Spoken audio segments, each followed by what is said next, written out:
Welcome to High Performing Systems e-learning series. Today's topic is leadership selection. Our presenter is Dr. Dick Thompson, a senior executive and award-winning organizational psychologist with over 30 years experience helping leaders, teams, and organizations maximize performance. What I want to do today is talk for a minute about why managers and executives have such a high failure rate when they're put into different jobs. In fact, we'll talk just a little about even at the supervisor level, there's a high failure rate, and there's something that's causing that. And as we get into the topic today of selecting successful leaders, I want to focus on three factors, the 3 R's of selection, and find out what's going on and what we can do about it. When I say the 3 R's, what I'm talking about is the right leader in the right job at the right time. So 3 key factors to success. And when I'm talking about getting a right leader, it's also understanding that all leaders can't work at all levels in the organization. Even if we give them a lot of training, they have to have the requisite ability to work at various levels in the organization. And we can take them up to a certain level, and that's as far as they're going to be able to go and be successful. The right job is critical. Jobs require specific knowledge, skills, and abilities. Jobs also have a role level complexity that comes along with them. And we need to understand that ability is not evenly distributed among leaders. So to be successful, we have to match the right leader with the right job. And we also have to put the leader into the job at the right time, particularly when we're talking about high potential leaders, because they tend to continue to grow in their ability across time. And we need to be able to find that optimal window for these leaders to be operating at a certain level within the organization. You get them in at the right time, get them out at the right time, and into the next level. So I want to go into a little more detail about each of these 3, just to help you understand it a little better. So if we go back and look at leaders, leaders come in all shapes and sizes, different experiences, different levels of ability. One leader might be a great supervisor but a terrible manager. Just because a leader who has great ability at one level in the organization doesn't mean that he or she can be great at a higher level. In fact, there are cases where we have executives in organizations who are very fortunate to be there because they did so poorly at the supervisor or manager level that it's surprising sometimes that they manage to get promoted beyond that. But at the executive level, they tend to have a lot of ability and be doing very well. Ability is a critical factor in leader success. And as the role level within an organization increases, the number of leaders with the ability to be successful in those roles decreases dramatically at the executive level. The Peter Principle is alive and well. And the Peter Principle is basically that leaders will rise to their level of incompetence. Part of our job is to help identify how far a leader can go without getting into that incompetence zone and prevent them from getting there so that they're doing the best they can in the job that they're in, and it's a win-win for the leader and for the organization. You need some type of assessment of innate and learned abilities to be able to know this. This is not something you get off the resume.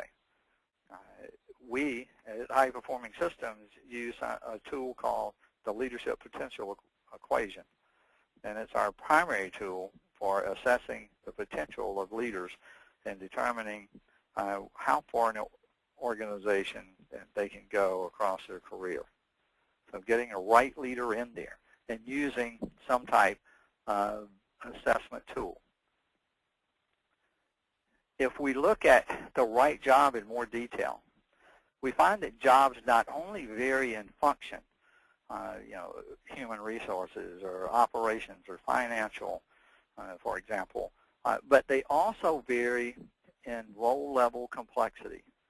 So as you go up from the lower levels of the organization up toward the higher levels, what we find is the level of complexity at each role becomes greater.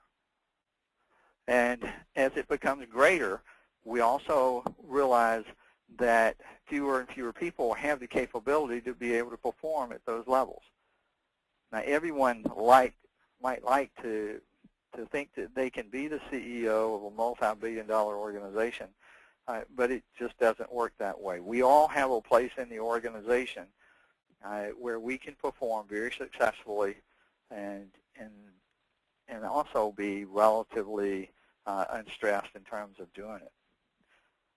So as a leader rises toward particularly the executive role level, the maximum that what got you here won't get you there becomes more true. Understanding role level complexity within an organization requires an analysis of the job. Then we have to look at the leader's complexity level based on the assessment that we did with the leaders, and be able to create a good match between the role level complexity of the job and the leader's complexity level in order for the leader to be able to be successful. So the leader job match allows for knowing how well the leader can perform now, and also how well will they be able to perform in the future. What changes will happen? How far can this particular leader go in the organization and still be successful, not get into that incompetence zone? What are the developmental needs that the leader has to help him or her be able to get the skills and knowledge and experience necessary to be able to perform at these higher levels? How does this leader fit in the succession plan? How do we know when they're going to be ready to move into these different levels in the organization? What type of coaching and mentoring plan are we going to have to help develop the leaders? So understanding the leader's capabilities, both now and in the future, understanding the requirements of the current job as well as jobs that the leader might be moved into at some point, we're able to put together the developmental plans, know how to build a succession plan, know what type of coaching and mentoring this particular person might need. So all of that fits together as part of the 3 R's. Now, when we look at promoting someone into a job at the right time, then this also becomes critical. Timing might not be everything, but it's very important to the success of a leader. If you think about Goldilocks and the 3 Bears, promoting a leader too soon sets the leader up for failure because they get put into a job before they have the requisite skills and abilities to be able to perform in that particular job. And they've been set up for failure, and it's not good for the leader, it's not good for the organization. And all of a sudden you're having to provide all of the additional reports and support and resources for the leader, and they still don't do a good job. If the leader is promoted or moved into the new job too late, then they become a high risk of being recruited away. When they know they can do more than what they're doing now, they feel like they're being held back, feel like that their potential and their ability is not being recognized, they start to take the calls from the recruiters, and they become very marketable. And on a regular basis, we have clients who are losing really high potential leaders to the recruiters because no one is showing them the path forward. No one is showing them that they are valuable to the organization and their career is going to be managed for them and moving them forward. Career progression and succession plans are tied to something that we call the leader's growth trajectory. As a leader grows, and particularly their cognitive and emotional ability, then they are positioned and have the capability to move into higher level roles. You need to know what that growth trajectory looks like. You need to know the timing around when they will be able to move into these different job levels. And that's critical to your succession plan. It's critical to the leader knowing what lies ahead for them within the particular organization.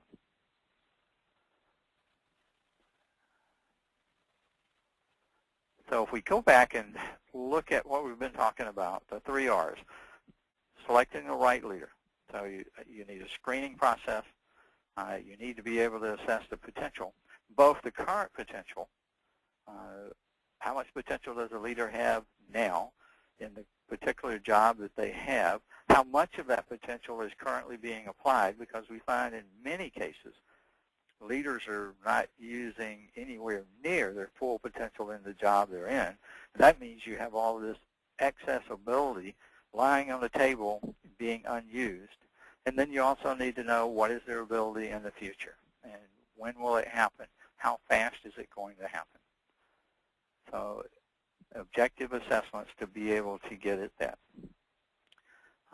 The right job, doing a job analysis, matching the leader's ability with the requirements of the job, particularly in terms of the role level complexity of the job that you're going to put the leader in. And then being able to get the leader into that job and out of the job during the optimal window of success. So not putting them in too early, not leaving them in the job too long. So if we go back and talk about for a second, how do you do this? Well, you base it on an assessment of the leader's potential, and you need this to do this with a tool that really can measure their current potential, their applied potential, and how their potential is going to grow across times relative to different role levels within the organization. We use the leadership potential equation for this. If you look at the leadership potential equation in its system, you'll find the equation is the engine that's driving the overall system that allows you to look at potential, allows you to use the information for pre-selection in terms of hiring, for talent pools, promotion, succession planning. It helps you put together your developmental plans for all the leaders that you assess. You know what they need to do around learned, around innate, what coaching they need, what type of training, what leader skills need to be developed. It helps you create success profiles for the key jobs within the organization to be able to do the analysis and create a profile that you can begin to match candidates against to ensure the best fit for the job and organizational success. It also allows you to assess organizational complexity by level and by role within the organization.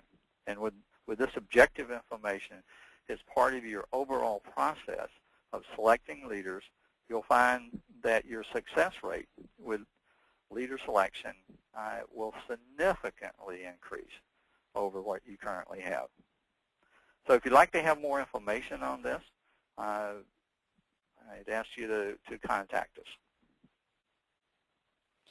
Thank you for viewing. For more information and resources, please visit our website, www.hpsys.com. High Performing Systems is a recognized leader in using a systems approach to help leaders, teams, and organizations improve performance. We provide consulting, assessments, coaching, and training for organizations worldwide.